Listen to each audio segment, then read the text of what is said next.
Hello friends, मैं राजकिशोर कुमार हमारे YouTube channel online तैयारी में आपका स्वागत करता हूं। जैसा कि हम लोग प्राचीन इतिहास का सेक्शन पढ़ रहे हैं, तो आज हम लोग उसमें मगध राज का उत्कर्ष के बारे में पढ़ेंगे। तो आइए चलते हैं। मगध, हम लोगों ने मगध के बारे में 16 महाजनपदों में पढ़ा था।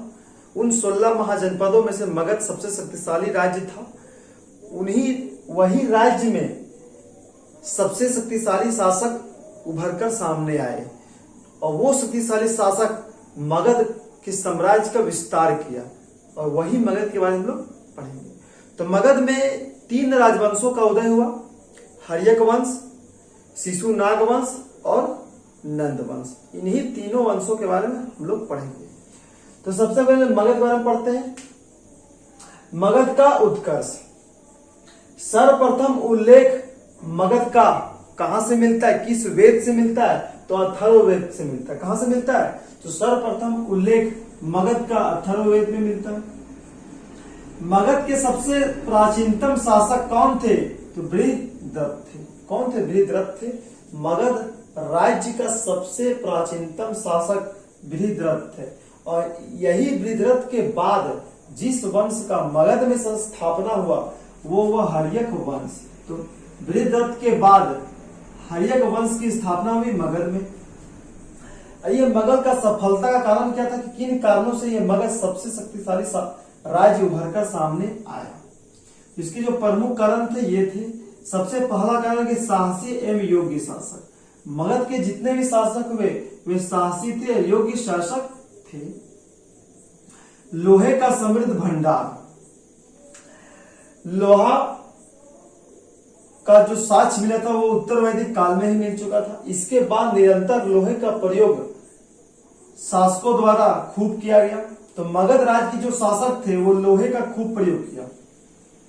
लोहे के हथियार बनाए, ठीक है, लोहे के कुल्हाड़ी बनाया गया जिससे जंगलों को साफ किया गया। नई नई बस्तियों का निर्माण किया गया। तो लोहे का समुचित उपयोग और लोहे से हथियार बनाना मगध राज्य के शासकों ने खूब किया। उपजाऊ भूमि। उपजाऊ भूमि का मतलब है कि मगध जो था ना वो मध्य गंगा नदी के बीच में था। मगध जो राज्य था वो मध्य गंगा नदी के बीच में था, इसलिए वो भूमि उपजाऊ थी। पहाड़ियों और नदियों से घिरा था। मगध की जो राजधानी थी प्रथम राजगिरी थी, तो उस राजगिरी 5 पहाड़ियों से घिरा था। तो वो शत्रुओं से क्या अभेद्य था, वहां पे आक्रमण नहीं होता था। और नदियों से घिरा क्या था? कौन सा राज्य नदियों से घिरा था? तो जो पाटलिपुत्र था ना वो गंगा और सोन नदियों के बीच में, गंगा और सोन नदियों के संगम पे बना था। पाटलिपुत्र और राजगिरी 5 पहाड़ियों के मध्य बीच स्थित था, और मगध गंगा के बीच स्थित था, इसलिए उपजाऊ भूमि था, पहाड़ियों नदियों से घिरा था, प्राकृतिक सौंदर्य था, और सुरक्षा के लिहाज से ये मगध बहुत अच्छा था। सैनिक संगठन मजबूत था। कैसे मजबूत था कि हाथियों की विशाल सेना थी मगध साम्राज्य की सेनाओं के पास। धातुओं के सिक्कों का प्रचलन था। इन कारणों से मगध राज्य इतना शक्तिशाली साबित हुआ। अब मगध में जिस वंश की स्थापना हुई सबसे पहले वो हर्यक वंश था, और इस हर्यक वंश को पितृहंता वंश कहा जाता है। पितृहंता वंश कहने का तात्पर्य है कि पिता की हत्या के बाद गद्दी पर बैठना। तो हर्यक वंश का संस्थापक एक फर्स्ट देख लेते, इसके बाद इधर देखेंगे। हर्यक वंश के संस्थापक बिंबिसार, ठीक है, उसके पुत्र अजातशत्रु। तो अजातशत्रु अपने पिताजी की हत्या करके गद्दी पर बैठता है, और अजातशत्रु का जो पुत्र होता है उदयन, ये उदयन अपने पिताजी अजातशत्रु की हत्या करके गद्दी पर बैठता है। इस कारणों से हत्या पर बैठना गद्दी में, इसे पितृहंता वंश कहते हैं। तो सबसे पहले हर्यक वंश की संस्थापना हुई मगध में 544 ईसा पूर्व से 444 ईसा पूर्व हर्यक वंश का समय चलता है। उसमें संस्थापक बिंबिसार, उसका पुत्र अजातशत्रु। बिंबिसार को श्रेणी की उपाधि मिली है, अजातशत्रु को कुनी की उपाधि मिली है। अजातशत्रु का पुत्र उदयन, इसे उदयभद्र की उपाधि मिली है। और उदयन के 3 पुत्र अनिरुद्ध, मुंडक और नागरस। ये हो गया संक्षेप में। अब इसके आगे हम लोग पढ़ते हैं कि हर्यक वंश के प्रथम शासक और संस्थापक कौन थे? बिंबिसार थे।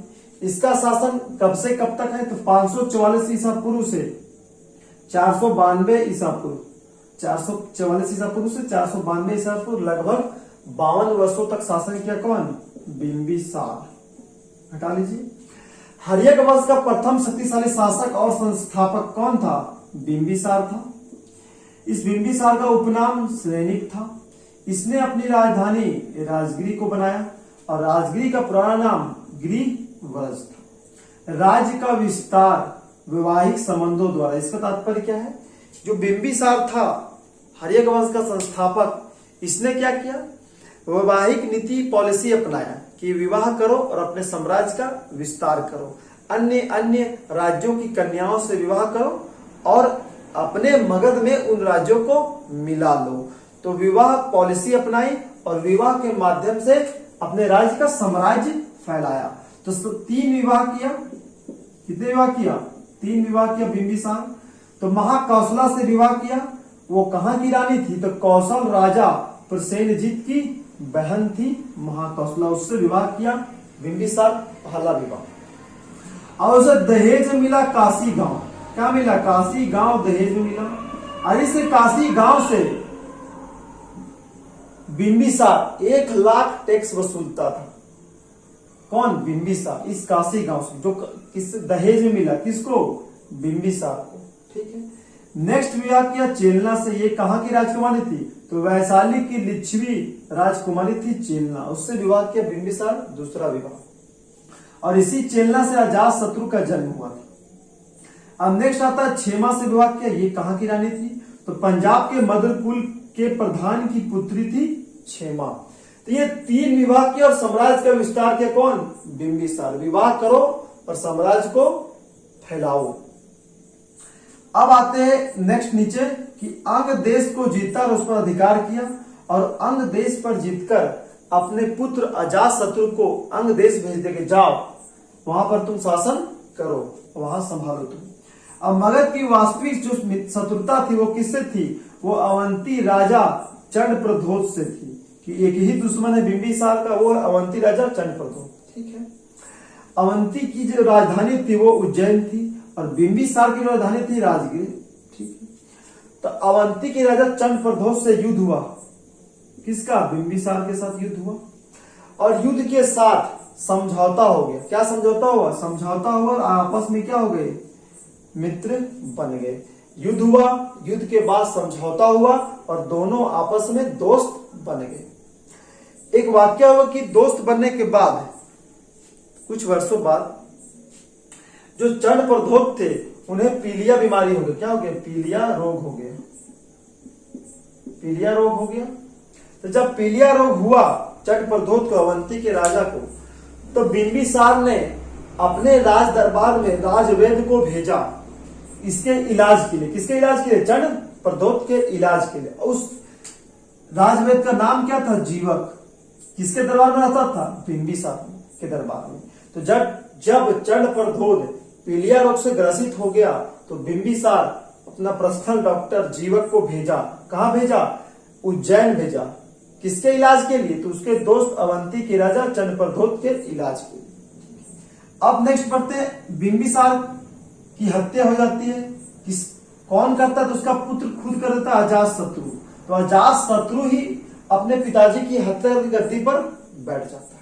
अब नेक्स्ट राजा आता है अजातशत्रु। अजातशत्रु 492 ईसा पूर्व से 460 ईसा पूर्व तक शासन करता है, लगभग 32 वर्षों तक। इसका उपनाम है कुनिक, उसका उपनाम था श्रेणिक। कौशल नरेश प्रसेनजीत से युद्ध करता है, नाम मात्र का युद्ध करता है। और जब प्रसेनजीत से युद्ध करता है तो एक समझौता होता है। समझौता क्या होता है कि प्रसेनजीत अपनी पुत्री वाजिरा से अजातशत्रु का विवाह करा देता है। ठीक है। वाजिरा से विवाह करा देता है। किसकी पुत्री रहती है? तो प्रसेनजीत की पुत्री रहती है। वैशाली को जीतकर मगध में मिला लिया। पहले से जो पापा को मिला था काशी भी मिला है, मगध में मिला है और वैशाली को मिला था। मगध का क्षेत्र बढ़ गया। इसके 8वें वर्ष में, मतलब 492 ईसा पूर्व गद्दी में बैठा। इसके 8वें वर्ष 483 ईसा पूर्व में गौतम बुद्ध की मृत्यु हो गई। इसके 8वें वर्ष, इसके राजगद्दी के बैठने के 8वें वर्ष बाद गौतम बुद्ध की मृत्यु हो गई। और जब गौतम बुद्ध की मृत्यु हुई तो बौद्ध धर्म में उसे महापरिनिर्वाण कहा गया। ठीक है, नेक्स्ट देखते हैं, इसके शासन काल में प्रथम बौद्ध संगीति हुई। जब 483 ईसा पूर्व में गौतम बुद्ध की मृत्यु हुई तो उसी वर्ष प्रथम बौद्ध संगीति हुई। किसके शासन काल में? अजात शत्रु के शासन काल में। और कहां पे हुई थी? तो राजगिरी में हुई। इसकी भी राजधानी राजगिरी, इसकी भी राजधानी राजगिरी। ठीक है, अब राजगिरी में स्तूप का निर्माण करवाया किसने? तो अजात शत्रु ने। तो सबसे इंपॉर्टेंट है कि अजात शत्रु के शासन काल में ही बौद्ध संगीति भी, प्रथम बौद्ध संगीति। और प्रथम बौद्ध संगीति के वर्ष ही 483 ईसा पूर्व में गौतम बुद्ध की मृत्यु हुई और 483 ईसा पूर्व में ही प्रथम बौद्ध संगीति हुई अजात शत्रु के शासन काल में। अब इसका बेटा आता है उदाइन। इसका शासन काल है 460 ईसा पूर्व से 444 ईसा पूर्व। इसका उपनाम क्या? उदयभद्र। इसका नाम था श्रेनिक बिंबिसार का, इसका कुनिक और इसका उदयभद्र। इसने अपनी राजधानी को बदल दिया, राजगिरी से कर लिया पाटलिपुत्र, और पाटलिपुत्र एक शहर बसाया। सबसे पहले पाटलिपुत्र एक शहर बसाया। कहां पे बसाया? तो गंगा और सोन नदी के संगम में पाटलिपुत्र शहर बसाता है और अपनी राजधानी राजगिरी से चेंज कर लेता है। क्या? किसको बना लेता है? पाटलिपुत्र को। ठीक है, उदयन की हत्या होती है छुरा घोपने से। छुरा कोई घोप देता है जिसके कारण उदयन की मृत्यु हो जाती है। ठीक है, और उदयन के टाइम पीरियड तक जो मगध का क्षेत्र था वो पूरा विस्तार हो चुका था। कहां से कहां तक हो चुका था? तो उत्तर में हिमालय से लेकर दक्षिण में छोटा नागपुर की पहाड़ी तक, मतलब उत्तर से हिमालय तक, हिमालय से स्टार्ट होता है और दक्षिण में छोटा नागपुर की पहाड़ी मतलब झारखंड तक मगध राज्य का विस्तार हो जाता है। ठीक है, अंतिम शासक नागदशक। हम लोगों ने यहां देखा था अंतिम शासक नागदशक, उदयन का पुत्र। तो अंतिम शासक हर्यक वंश का नागदशक होता है। ठीक है, अब नेक्स्ट आता है शिशु नाग वंश।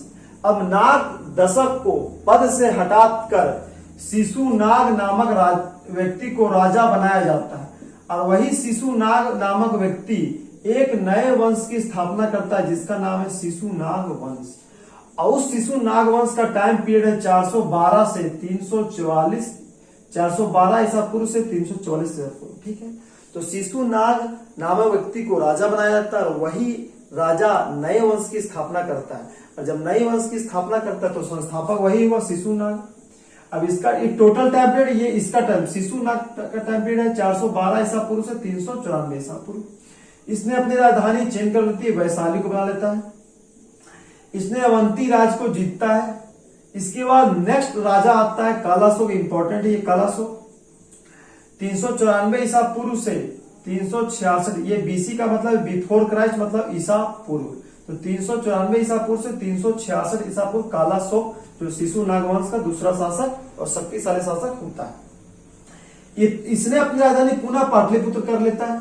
ठीक है, जो उदयन का पाटलिपुत्र था, कालाशोक भी अपनी राजधानी पुनः पाटलिपुत्र कर लेता है। इसके शासन काल में द्वितीय बौद्ध संगीति होती है। सबसे इंपॉर्टेंट, पहला बौद्ध संगीति अजातशत्रु के शासन काल में हर्यक वंश का शासक था। दूसरा बौद्ध संगीति शिशु नागवंश का शासक कालाशोक के शासन काल में होता है। इसकी भी हत्या छुरा घोपकर कर दी जाती है। ठीक है, अब इसके 10 पुत्र होते हैं। कितने पुत्र होते हैं? 10, जो 22 वर्षों तक शासन करता है मगध में।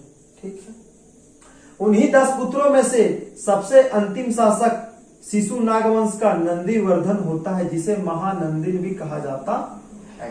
ठीक है, और नंदीवर्धन को पद से हटा देता है उसका अमात्य, जो नीचे अमात्य बोलते नीचे काम करने वाले, तो अमात्य उसको पद से हटा देता है। किसको? नंदीवर्धन को।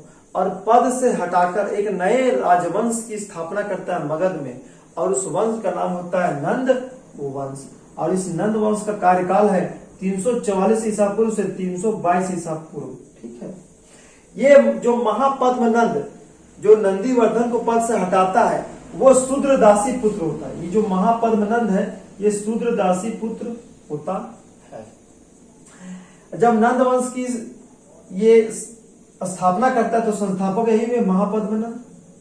324 ईसा पूर्व से 322 ईसा पूर्व शासन करता है। कहा जाता है कि नंद वंश में कुल 9 राजा हुए। कितने राजा हुए? 9 राजा हुए। इसे इस कारण से इसे नवनंद भी कहा जाता है। तो नंद वंश में कुल 9 राजा हुए, इसलिए इस वंश को नवनंद भी कहा जाता है। नेक्स्ट देखते हैं, सबसे शक्तिशाली शासक इस वंश का महापद्म नंद। ठीक है, इसने उपाधि धारण की रखी थी, वो एकराट, मतलब हर्यक वंश में एकराट की उपाधि धारण करने वाला शासक कौन था? वो महापद्म नंद, जो नंद वंश के संस्थापक थे। आगे क्या किया इसने? तो इसने सर्वप्रथम कलिंग को जीता। किसको जीता? कलिंग। कलिंग क्या है? कलिंग उड़ीसा में है वर्तमान में। कलिंग को जीता। कलिंग में क्या क्या नहरें खुदवाया? किसने? महापद्म नंद ने। और इसका प्रमाण कहां से मिलता है? इसका प्रमाण हाथी गुफा अभिलेख से मिलता है। कलिंग को जीता, नहरें खुदवाया, और इसका प्रमाण हाथी गुफा अभिलेख से मिलता है। महापद्म नंद के दोस्त थे पाणिनि। कौन थे? पाणिनि। पाणिनि व्याकरण आचार्य है। ठीक। अब महापद्म नंद के 8 पुत्र हुए। कितने पुत्र हुए? 8 पुत्र हुए। किसके? महापद्म नंद के 8 पुत्र हुए। उन 8 पुत्रों में से पढ़ना है सिर्फ घनानंद, और जो इस वंश का अंतिम शासक रहा। तो नंद वंश के अंतिम शासक घनानंद, और महापद्म नंद के 8वें पुत्र में से कौन था? घनानंद। ठीक है। अब घनानंद के टाइम पीरियड में क्या होता है? तो सिकंदर का आक्रमण होता है 325 ईसा पूर्व में। कहां पर होता है? तो पश्चिमोत्तर भारत में, पश्चिमी पंजाब में होता है, जो पाकिस्तान का हिस्सा है वर्तमान में। तो वहां पे आक्रमण होता है घनानंद के टाइम पीरियड में, सिकंदर का, जो यूनानी शासक होता है। अब घनानंद एक क्रूर शासक उभरकर सामने आता है। इसने जनता पर अत्यधिक टैक्स लगा देता है। क्या करता है? अत्यधिक टैक्स लगा देता है, जिस कारण से जनता असंतुष्ट हो जाती है। नंद शासक जैन समर्थक थे। किसके समर्थक थे?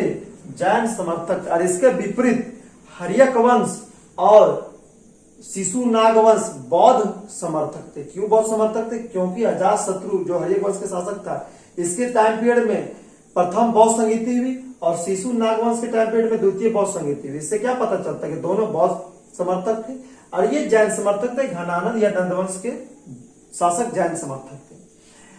इसके दरबार में जैन भिक्षु, सक्टाल और स्थूलभद्र रहते थे। इसके दरबार में प्रमुख विद्वान कौन कौन रहते थे? तो उपवर्ष थे, वररुचि थे, और कात्यायन थे। ये 3 विद्वान घनानंद के शासन काल में रहा करते थे। अब नंद शासक जो थे वो धनी और शक्तिशाली दोनों थे। धनी भी थे और शक्तिशाली भी थे। नंद वंश के शासकों की सेना में विशाल सेना थी।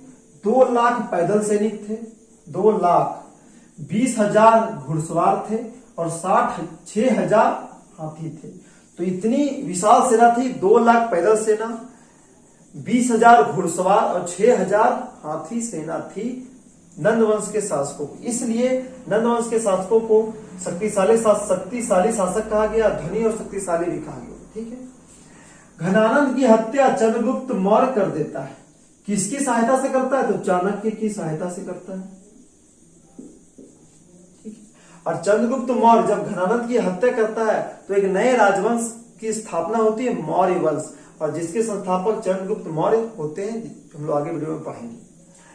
तो आज हम लोगों ने मगध राज का उत्कर्ष के बारे में पढ़ा। मगध राज में 3 राजवंशों का उदय हुआ। सबसे पहले हर्यक वंश का उदय हुआ, इसके बाद शिशु नाग वंश का उदय हुआ, इसके बाद नंद वंश का उदय हुआ। हर्यक वंश का अजातशत्रु के टाइम पीरियड में प्रथम बौद्ध संगीति हुई। शिशु नाग वंश के कालाशों के शासनकाल में द्वितीय बौद्ध संगीति हुई। नंद वंश के इंपॉर्टेंट घनानंद के शासनकाल में सिकंदर का आक्रमण हुआ 325 ईसा पूर्व में, जो हम लोग नेक्स्ट वीडियो में सिकंदर का आक्रमण पढ़ेंगे। तो आपको वीडियो कैसी लगी? अगर आपको वीडियो पसंद आया तो वीडियो को लाइक करें, वीडियो को ज्यादा से ज्यादा शेयर कर दें, और चैनल को सब्सक्राइब कर ले ऑनलाइन तैयारी को। फिर मिलते हैं नेक्स्ट वीडियो में, तब तक के लिए बहुत बहुत धन्यवाद। जय हिंद।